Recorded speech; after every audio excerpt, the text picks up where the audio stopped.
मोदी मौज करने के लिए नहीं पैदा हुआ है। मोदी मेहनत करने के लिए ही जन्मा है, और वो भी 140 करोड़ देशवासियों के लिए।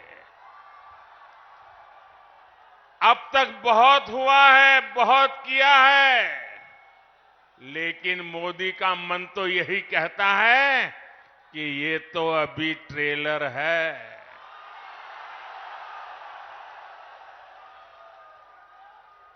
इतने से हमें रुकना नहीं है। अभी तो गाड़ी टॉप गियर में ले जाना है। अभी तो रनवे पर है, नई ऊंचाइयों को पार करना है। अभी तो बहुत कुछ करना है। हमें देश को, बिहार को नई ऊंचाई पर लेकर जाना है।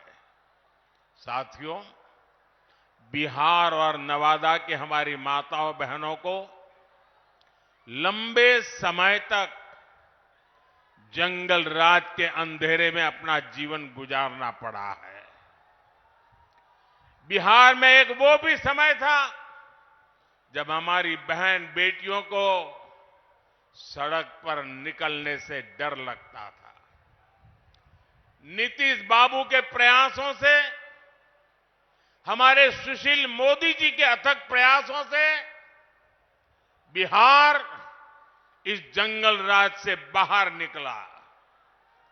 अभी नीतीश जी विस्तार से बता रहे थे कि जंगल राज के समय शिक्षा की, स्वास्थ्य की, अन्य सुविधाओं की कैसी हालत थी। नीतीश जी के नेतृत्व में बिहार उन परिस्थितियों से बाहर निकला है।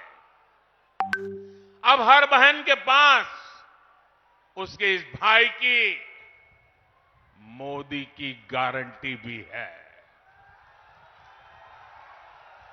आज 12 करोड़ घरों में बने इज्जत घर महिलाओं के सम्मान की गारंटी है। आज बिहार में करीब 1.25 करोड़ उज्ज्वला सिलेंडर धुएं से आजादी की गारंटी है। अकेले नवादा में ही 2 लाख से ज्यादा उज्ज्वला कनेक्शन है। बिहार के गरीबों को मिले 37 लाख पीएम आवास महिलाओं की सुरक्षा और सुविधा की गारंटी है।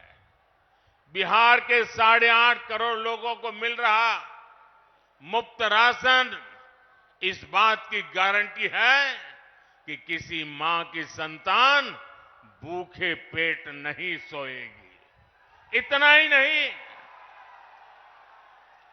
तीसरे कार्यकाल में अभी तो मोदी की कई और गारंटी आने वाली है। अब मोदी की गारंटी है कि गांवों की 3 करोड़ बहनों को लखपति दीदी बनाएंगे। अब मोदी की गारंटी गांव और गरीब परिवार की बहनों को ड्रोन पायलट बनाने की है।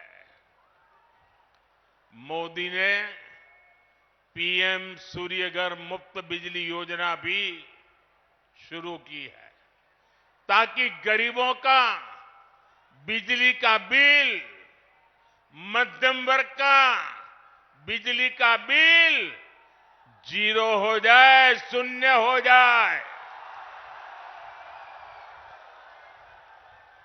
लेकिन साथियों, मोदी की ये गारंटियां कांग्रेस, आरजेडी वाले, इंडी गठबंधन वालों को परेशान कर रही है, उनको पसंद नहीं आ रही है। इंडी गठबंधन के एक बहुत बड़े नेता ने कहा कि मोदी जी आपको जो गारंटी देता है उस पर बैन लगना चाहिए। अरे इतने डर गए हो क्या? अरे मोदी की गारंटी से घबरा रहे हो क्या? ये लोग कहते हैं और कानून को जानकर कह रहे हैं कि मोदी का गारंटी देना ही गैर कानूनी है। मेरे देशवासी, आप ही देश के मालिक हैं। आप मुझे बताइए, क्या मोदी गैर कानूनी काम कर रहा है? क्या गारंटी देना गैर कानूनी है? क्या मैं मेरे देशवासियों को मेहनत करने की गारंटी देता हूं तो क्या मैं गुनाह करता हूं? मैं मेरे देशवासियों को यह कहूं कि मैं 24 घंटे काम करूंगा तो क्या यह गुनाह है? मोदी गारंटी देता है, उसको भी उन्होंने गुनाह बना दिया। अरे भाई, मोदी गारंटी इसलिए देता है क्योंकि उसके पास गारंटी पूरी करने का मादा है। मोदी गारंटी इसलिए देता है कि मोदी की नीयत साफ है। मोदी इसलिए गारंटी देता है क्योंकि वो गारंटी पूरी करने के लिए जी तोड़ मेहनत करता है। अहंकार में डूबे इंडी गठबंधन वालों को, खुद को देश का परमानेंट शासक समझने वाले इंडी गठबंधन वालों को ये समझ नहीं आएगा। साथियों, चुनाव में झूठ बोलना, झूठ बोलकर वोट लेना इंडी गठबंधन वालों की पहचान यही है। इसलिए ये मोदी की गारंटी उसे भी रोकना चाहते हैं। ये भूल रहे हैं कि मोदी की गारंटी यानी गारंटी पूरा होने की गारंटी।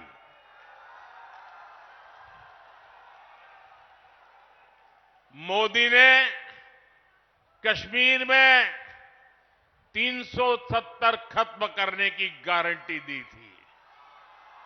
नतीजा क्या हुआ? नतीजा क्या हुआ? 370 गई कि नहीं गई? गई कि नहीं गई? ये बाबा साहब आंबेडकर के संविधान की बातें करते हैं, लेकिन ये इंडी गठबंधन वाले जवाब दें। इतने साल आपने राज किया, संविधान के नाम में गीत गाते रहते हो, लेकिन आपने जम्मू कश्मीर में बाबा साहब आंबेडकर का संविधान लागू नहीं होने दिया था। ये मोदी है जो बाबा साहब आंबेडकर के संविधान को जम्मू कश्मीर की धरती पर भी ले गया, इतने सालों के बाद ले गया। और आप कमाल देखिए, कांग्रेस के राष्ट्रीय अध्यक्ष, छोटा पद नहीं है, उन्होंने अभी भाषण किया। उन्होंने ये कहा, और वो कहीं शायद राजस्थान में बोल रहे थे, उन्होंने कहा कि भाई यह राजस्थान में आकर के 370 का क्या लेना देना, मोदी यहां आकर के 370 की बात क्यों करता है। ये सुनकर के मुझे बहुत शर्म आई। दोस्तों, क्या जम्मू कश्मीर हमारा है कि नहीं है? जम्मू कश्मीर हमारा है कि नहीं है? कांग्रेस समझ ले, सुन ले, इसी कश्मीर की रक्षा के लिए मेरे बिहार के अनेक नौजवानों ने मातृभूमि के लिए सबसे बड़ा बलिदान दिया है। कितने ही वीर जवान तिरंगे में लपट करके लौटे हैं कश्मीर को बचाने के लिए। आप ये कहते हो राजस्थान की धरती पर भी इतने ही वीर परिवार है जिनके बेटे मातृभूमि में कश्मीर की रक्षा करने के लिए शहीद होकर के लौटे हैं। आप ये कह रहे हैं कि हिंदुस्तान के उस कोने को क्या लेना देना, उस कोने को क्या लेना देना? ये टुकड़े टुकड़े करने वाली गैंग का प्रताप है कि ये लोग ये भाषा बोलने लगे हैं। क्या ऐसी भाषा बोलने वालों को माफ किया जा सकता है? क्या शहीदों का अपमान सहन किया जा सकता है?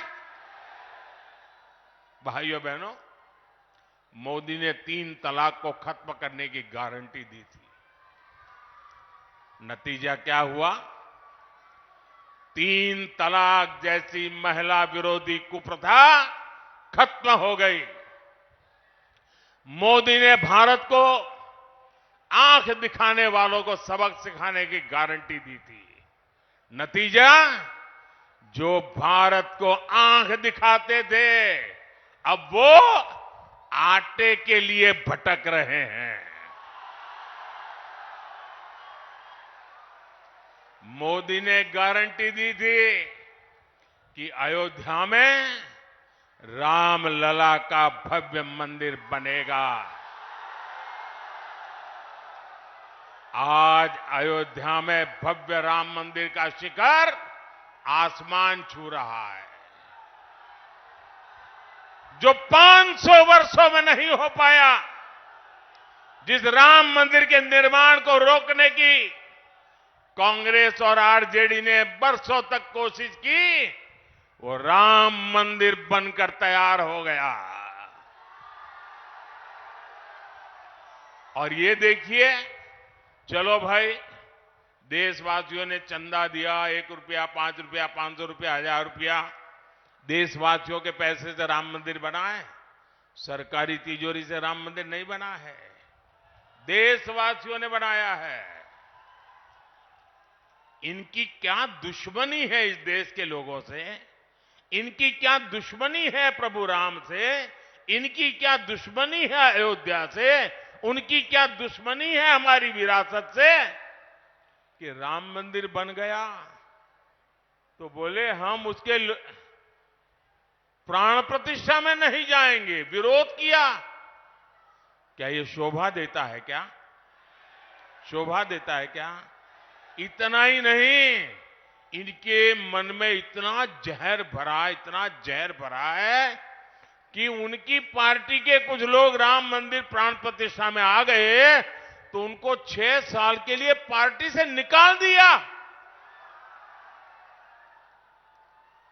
जरा रामनवमी आ रही है, ये पाप करने वालों को भूलना मत भाइयों बहनों, भूलना मत। और इसलिए ये भी जानते हैं कि अगर मोदी की गारंटी ऐसे ही चलती रही तो इनकी वोट बैंक की दुकान ही बंद हो जाएगी।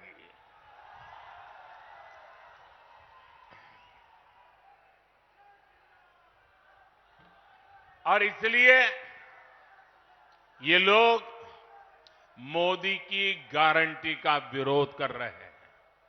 साथियों, इंडी गठबंधन के पास न विजन है न विश्वसनीयता है।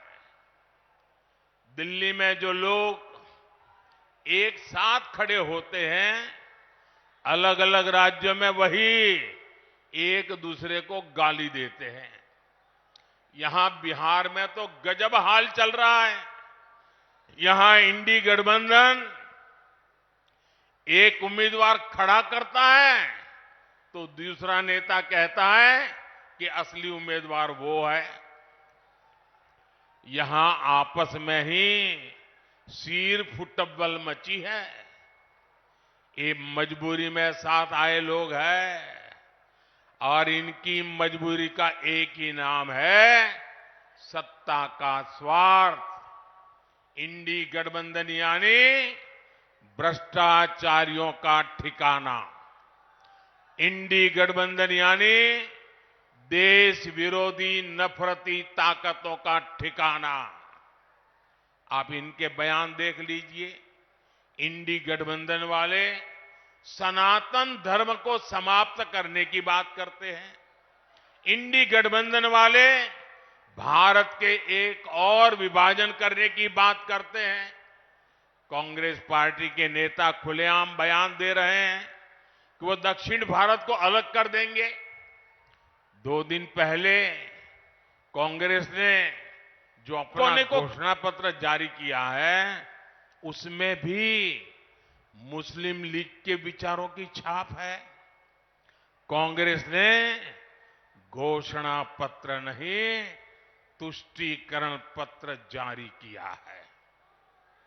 साथियों, पूरे देश में चुनाव की हलचल बढ़ रही है, लेकिन ऐसा चुनाव है जिसमें विपक्ष के लोग गठबंधन बनाकर भ्रष्टाचारियों को छुड़ाने की रैली तो कर रहे हैं।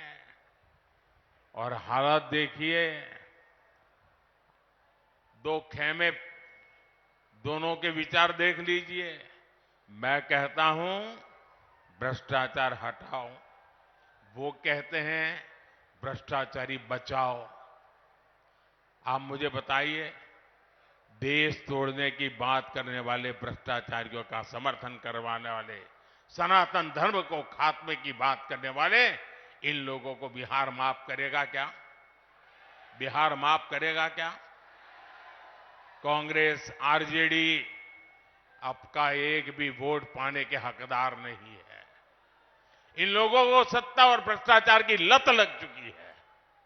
सत्ता से दूर जाते ही ऐसे छटपटाने लगते हैं जैसे मछली को पानी से बाहर निकाल दिया गया हो।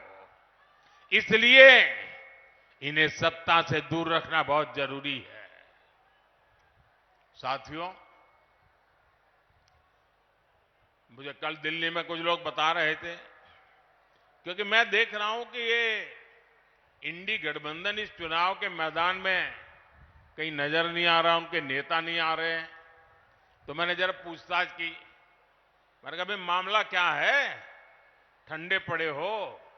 वैसे उनके एक नेता ने बयान भी कर दिया कि हमारे लोग बहुत सुस्त है, ठंडे हैं, कुछ करना नहीं चाहते। तो उन्होंने कहा कि इंडी गठबंधन के वरिष्ठ नेतागिरी में पिछले 15 दिन से बहुत तूफान चल रहा है। तो मैंने कहा, क्या तूफान चल रहा है भाई? बोले उनके एक नेता ने हट पकड़ करके बैठे हैं कि जब तक इंडी गठबंधन उन्हें प्रधानमंत्री का उम्मीदवार घोषित नहीं करेगा, वो एक भी चुनाव प्रचार में नहीं जाएंगे। अब ये हाल है उनका, वो बता नहीं पा रहे हैं उनका नेता कौन है, और वो अंदर अंदर लड़ रहे हैं। और इंडी गठबंधन वाले कहते हैं कि भाई अभी नहीं, चुनाव नतीजा आने के बाद तय करेंगे। अब वो अड़ करके बैठ गए हैं और वो कहते हैं जब तक मुझे नेता घोषित नहीं करोगे, मैं कोई रैली करने वाला नहीं हूं।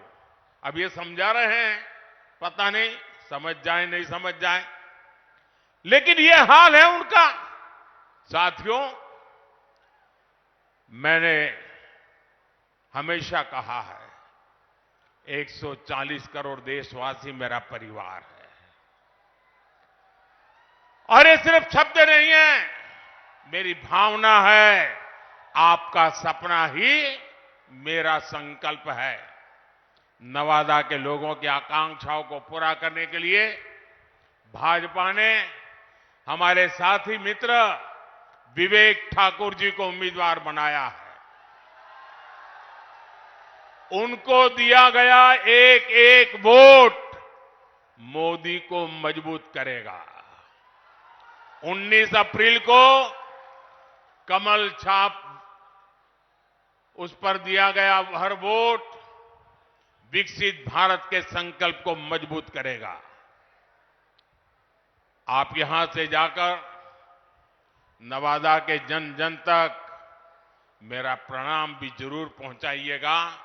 मेरे साथ बोलिए, भारत माता की, भारत माता की। बहुत बहुत धन्यवाद। नरेंद्र मोदी जिंदाबाद, नरेंद्र मोदी जिंदाबाद। अब की बार, अब की बार, जय जय श्री राम, जय जय श्री राम। नरेंद्र मोदी जिंदाबाद, नरेंद्र मोदी जिंदाबाद, नरेंद्र मोदी जिंदाबाद, जय जय श्री राम। धन्यवाद।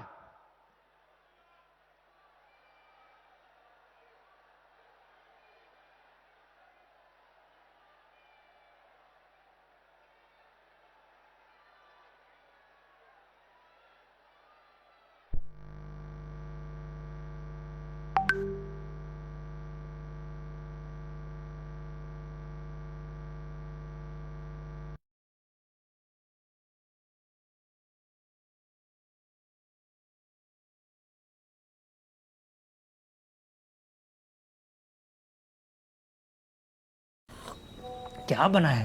व्हाट्सएप पर ज्ञान ले लेकर सरकार किसने बनाई? चीनी, पत्ती सब महंगा है तो बढ़िया चाय कैसे? बोलो। महंगाई का 2 जवाब, मेरे विकास का 2 हिसाब। चाइल्डहुड ऐसी सेक्सी नहीं है जैसी आजकल टीवी पर दिखाई देती है। मैं बहुत ही गरीब परिवार में पैदा हुआ। 10 बाई 10 का एक कमरा था। उस कमरे में हम 7 भाई, एक बहन, एक बीमार माँ और पिताजी फादर, 10 लोग उसमें रहते थे। पहला दिन जब मैं एसआरसीसी में एडमिशन के लिए लाइन में लगा हुआ था और जब वो फीस जमा करा रहा था उसमें 3 रुपए कम पड़े तो वो बहुत जोर से मेरे ऊपर चिल्लाने लगे और कहा गेट आउट। उस समय पीछे से एक आवाज आई, चोपड़ा साहब you don't talk to freshers like this. मैंने पीछे देखा, वो अरुण जेटली थे, मिसेस गांधी प्राइम मिनिस्टर, उनका इलेक्शन सेट असाइड कर दिया गया था। उसके बाद 25 और 26 जून की रात को उन्होंने इमरजेंसी लगा दी। जब इमरजेंसी लगी उन्होंने मुझे तिहाड़ जेल भेजा। आप जेल में थे? वो कहानी बड़ी दर्दनाक है। उन्होंने मुझे पॉलिटिकल वार्ड में रखने के बजाय जो क्रिमिनल्स का वार्ड था उसमें भेज दिया, क्योंकि मेरी उम्र 18 साल से कम थी। तो मुझे उन्होंने जो टीनेजर्स का वार्ड है उसमें भेज दिया। उसको कहते हैं मुंडा खाना। मैं पहली बार ये बात बता रहा हूँ। अटल जी और मैं दोनों बैठे हुए थे रात को खाना खाने के बाद में उनके रूम में, आपको राज्यसभा में भेजेंगे। तो मैंने कहा अटल जी मेरा नहीं इंटरेस्ट है, आपका प्यार मुझे मिलता रहे बस, मुझे और कुछ नहीं चाहिए। वो हर साल मनाली जाते थे छुट्टी के लिए 7-8 दिन। मैं, ऋतु और बोथ माई डॉटर्स साथ में जाते थे। वो जिद करके ले जाते थे चलिए। ये जो इम्प्रेशन राहुल गांधी या बाकी लोग देते हैं कि वो मोदी ने अडानी को बना दिया, अडानी को किसी ने नहीं बनाया। अडानी को अडानी ने बनाया है और मोदी जी किसी को बनाते नहीं है। राहुल गांधी क्यों नहीं आया आपके शो में? राहुल गांधी को तो मैंने बहुत बार बुलाया है लेकिन वो आए नहीं है। मैं चाहता हूँ मेरा जो आखिरी दिन हो वो अदालत के सेट पे हो।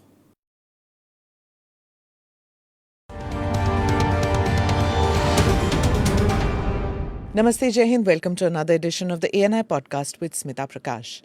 Today's guest is somebody who I've admired and whose career I have tracked for a long time. He's an eminent journalist and a friend of mine. You would know him because of his highly popular shows Aapki Adalat and Aaj Ki Baat. Rajat Sharma's sense of humour, his sharp take on politics and cricket, his understanding of popular culture, cinema and sports is legendary. Rajat Sharma has friends from all walks of life. Several prime ministers and presidents know him on a first-name basis, and yet he rarely speaks about his life and life journey. So today, let's see how much he's willing to divulge. Rajat ji, welcome to the show. I'm looking forward to this कि आप सबको hot seat पे डालते हैं। इस बार मैं आपसे सवाल पूछूंगी। बिल्कुल। अब मुझे तो बड़ी घबराहट हो रही है, हाथ पैर फूल रहे हैं, पसीना आ रहा है। उफ़ो, क्या होगा पता नहीं। कैन यू इमेजिन आपके सारे गेस्ट्स का क्या हाल होता होगा जब आप दूसरी तरफ है और वो कटघरे में है, तो आप जब सवाल पूछते हैं। But you know when I was doing the introduction, recording the introduction, क्या आई सेड लाइक समटाइम्स क्या होता है when friends and when you know somebody very well, कभी कभी लगता है कि मैं क्या पूछूं, क्या बातें करें हम जो लोग जानते नहीं हैं इस हस्ती के बारे में। तो then I realise that not many people know about you because you don't talk about yourself. हाँ, कम करता हूँ। और कभी कभी जो आईआईटीज़ में, आईएम्स में कभी एड्रेस करने के लिए जाते हैं, वहाँ कुछ लोग पूछ लेते हैं तो कहता हूँ, लेकिन ज़्यादातर मैं अपने काम पर ही फोकस रखता हूँ। अच्छा, अब let's start from the beginning. Delhi boy, Delhi की गलियों से स्टार्ट करते हैं हम. What was childhood like, what was your family like, और उसके बाद आप पत्रकारिता में कैसे आए, पूरा बताइए हमें. देखिए, चाइल्डहुड ऐसी सेक्सी नहीं है जैसी आजकल टीवी पर दिखाई देती है. मैं बहुत ही गरीब परिवार में पैदा हुआ. 10 बाई 10 का एक कमरा था. सब्जी मंडी में एक गंदी सी गली, बदबू जिसमें थी वो ऊपर जाती थी, और तीसरी मंजिल पे वो कमरा था. उस कमरे में हम 7 भाई, एक बहन, एक बीमार माँ और पिताजी फादर, 10 लोग उसमें रहते थे. उसमें स्मिता इतनी जगह नहीं थी कि हम लोग फर्श पर एक साथ सो पाएं. तो जैसे कपड़े की दुकान में थान के लिए वो तख्ते लगा देते हैं, ऐसे स्टैक्स लगाते थे और एक के ऊपर एक करके सोते थे. जो अमेरिका में बंक बेड कहते हैं बच्चों के लिए, ये दिस वाज मतलब बेड क्या था, वो तख्ता सा था, तख्ता. तो उसके ऊपर लेट जाते थे और कभी कभी ऊपर से गिर भी जाते थे कि वो उसके कोई प्रोटेक्शन नहीं थी. और बारिश होती थी तो ऊपर से छत टपकती थी. बाल्टियाँ, कटोरियाँ ये ले लेके हम उसके नीचे रखते थे जहाँ से पानी बरसता है. रात को अगर बारिश हो गई तो कोई सोता नहीं था, रात रात भर जागते रहते थे. हम अपने जो कमरा था उसके बाहर नहीं आ सकते थे क्योंकि वहाँ पड़ोसी चारपाई बिछाकर सोते थे. तो भरी गर्मी में भी हमको कमरे के अंदर ही सोना पड़ता था क्योंकि वो छत हमारे उस किराए का पार्ट नहीं थी. खाने के लिए कभी मिलता था, कभी नहीं मिलता था क्योंकि पिताजी बीमार थे, एक भाई थे वो थोड़ा बहुत काम करते थे. तो उस ज़माने मुझे याद है कि अमेरिका से गरीबों के लिए पाउडर के दूध के डिब्बे आया करते थे. तो हम लाइन में लग के वो डिब्बे ले आते थे और कई कई दिन उस दूध को गर्म करके काम चलता था. जिस कमरे में रहते थे उसी के कोने में बाबूजी ने एक चूल्हा बना दिया था. उसमें कागज़ डाल के वो आग गर्म करते थे, उससे दूध गर्म होता था और बगैर चीनी के वो दूध हम लोग पी लेते थे. कई कई दिन ऐसे काम चलता था. घर में पानी नहीं था, नल नहीं था, तो नहाने के लिए गली के नुक्कड़ पे एक नल था, वहाँ नहाने जाते थे. हम भाई सब वहाँ नहा लेते थे और 2 बाल्टी पानी, एक माँ के लिए और एक बहन के लिए हम लेके आते थे. मुश्किल दिन थे. बिजली नहीं थी घर में, तो मैं पड़ोस में सब्जी मंडी रेलवे स्टेशन है वहाँ पढ़ने जाता था. रात को कभी कभी पुलिस वाले भगा देते थे. स्कूल ऐसा था कि टाट पट्टी पर बैठते थे. कई बार तो वो अपने घर से बोरी ले जानी पड़ती थी जिसके ऊपर बैठते थे. ठंडा फर्श होता था, ब्लैक बोर्ड नहीं था, टीचर्स ऐसे नहीं थे जो पढ़ाते हो. मास्टर जी कुर्सी पर बैठ जाते थे और बच्चे उनके पैर दबाते थे, किसी को सब्जी लेने भेज देते थे. तो ऐसी परिस्थितियों में शुरुआत हुई. स्कूल के लिए यूनिफॉर्म डोनेशन में मिलती थी, किताबें, वो सनातन धर्म मिडिल स्कूल था तो वहाँ से किताबें मुफ्त में मिल जाती थी. तो कुछ नहीं था, न करने के लिए, न सोचने के लिए, न सपने देखने के लिए. बस संघर्ष था हर वक्त, एक एक पल का. ऐसे वक्त में हमारे बाबूजी ताकत देते थे. एक दिन उन्होंने मुझे पूछा कि इतने उदास क्यों. तो मैंने कहा बाबूजी कि किस लिए. आप देखो कि खाने को रोटी नहीं है, पहनने को कपड़े नहीं है, अच्छा स्कूल नहीं है, तो क्या. तो उन्होंने कहा देखो अगर घर में अच्छा घर होता, अच्छी गाड़ी होती, अच्छे कपड़े होते, खाना अच्छा होता तो कोई भी खुश रह रहता.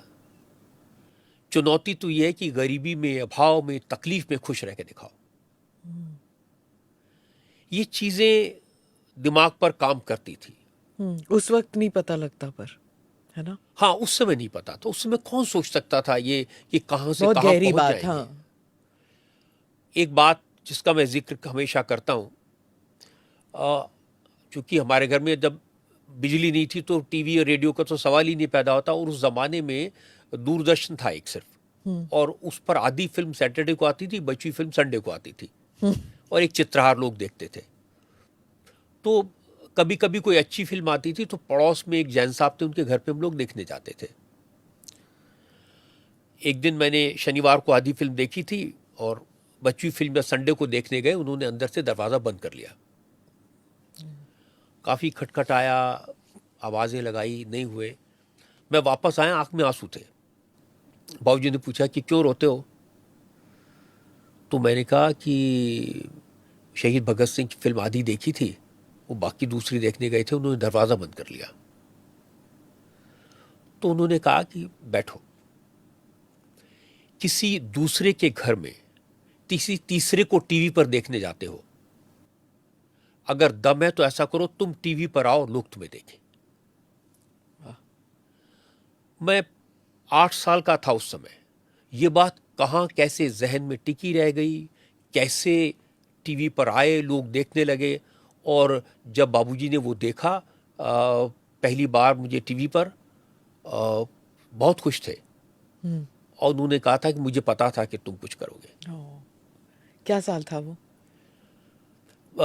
शुरू हुआ आपकी अदालत 1993 में, और उसके करीब 1 साल बाद उन्होंने देखा।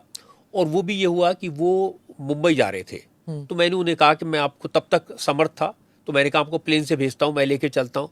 तो उन्होंने कहा नहीं भाई, हम ट्रेन में जाने की आदत है, ट्रेन से ही जाएंगे। तो फिर हमने जिद करके राजधानी एक्सप्रेस का टिकट करा दिया। तो मैंने थोड़ा जोश दिखाया, मैंने कहा मैं आपको सी ऑफ करने आऊँगा रेलवे स्टेशन पे। तो उन्होंने कहा ठीक है। तो मैं रेलवे स्टेशन पर गया तो भीड़ ने घेर लिया, और मैं देख रहा था कि वो सामने थे, मैं देख रहा था उन्हें, वो खड़े हुए थे ट्रेन के दरवाजे पर, लेकिन मैं उन तक पहुंच नहीं पाया। और फिर ट्रेन चल दी। तो और मैंने लोगों से कहा कि भाई मुझे बाबूजी से मिलना है, लेकिन लोग कुछ छोड़ नहीं रहे थे। और उस समय ये ऑटोग्राफ का ज़माना था, तो उस समय ये कोई सेल्फी नहीं होती थी, तो हर एक आदमी कहीं कोई साइन दे रहा है, कुछ कर रहा है, तो वो पहुंच नहीं पाया। तो वहाँ बॉम्बे पहुँचकर उन्होंने मुझे फ़ोन किया, और फिर उन्होंने कहा कि भाई अच्छा लगा। कम बोलते थे, लेकिन वो बहुत ही पते की बात कहते थे हमेशा। पर आपने पढ़ाई अपनी पूरी कर ली, मतलब म्युनिसिपल स्कूल से भी? पढ़ाई मैंने 8वीं क्लास तक म्युनिसिपल स्कूल से पास किया, सनातन धर्म मिडिल स्कूल था। उसके बाद चांदनी चौक? नहीं, सब्जी मंडी। सब्जी मंडी में? घर जहाँ था सब्जी मंडी में, उससे कोई 10-20 कदम दूर था। हाँ। उसके पीछे एशिया की सबसे बड़ी सब्जी मंडी थी।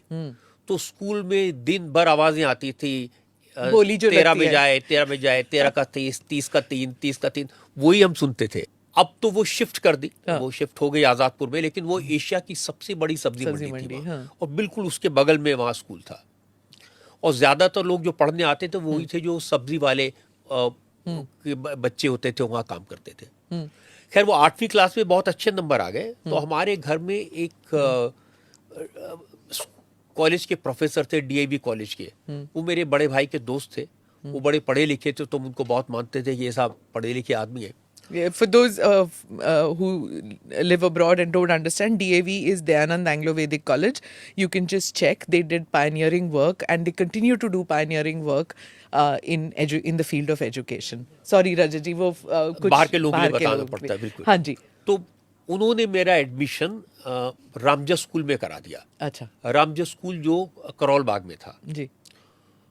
तो 9th में उन्होंने मेरा एडमिशन साइंस में करा दिया। अच्छा। क्योंकि मैं पढ़ने में अच्छा था। हाँ। और नंबर अच्छे आए थे। हाँ। स्कूल घर से काफी दूर था, तो रोज पैदल स्कूल जाता था। क्या बात कर रहे हैं आप? सब्जी मंडी से? सब्जी मंडी से करौल बाग करीब 40 मिनट 45 मिनट मुझे पैदल जाने में लगते थे, क्योंकि बस के पैसे